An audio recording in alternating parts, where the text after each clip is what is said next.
In this video, I'm going to show you how to redirect your dog's chewing onto one of its toys. It's almost impossible to stop dogs chewing. They love it, and there's nothing wrong with it so long as they're not chewing the furniture or your possessions. Redirecting is a three-step process. First of all, you need to find a toy which your dog is allowed to chew, such as a piece of wood or a raggy doll or something. Then you take your dog by the collar, move it away, and thirdly, you give it the toy that it is allowed to chew. So there's those three steps very quickly. We'll go through them again in detail. The key is that we're not actually stopping Kenai from chewing. We're just redirecting it. So many dogs and puppies love to chew. There's nothing wrong with that. We've just got to help them understand some things they're not allowed to chew and other things it's fine to chew them. Here we are a little bit later on in the consultation, and Kenai's chewing the table again. This is one of the big issues with Kenai. He's been chewing the table for several months, so it's a habit that's going to take a few hours at least to break. All we do is move him away very quietly and calmly. We don't give him any attention by speaking to him, and we simply redirect him back onto his stick, and look how quickly he trots off with it this time.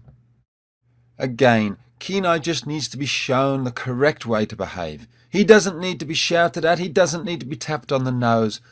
He just needs to be shown a kind and gentle way to behave correctly. As with all things, practice makes perfect, so take your time, stay calm, and just keep giving your dog the same calm, consistent consequences of actions, and your dog will get it in the end.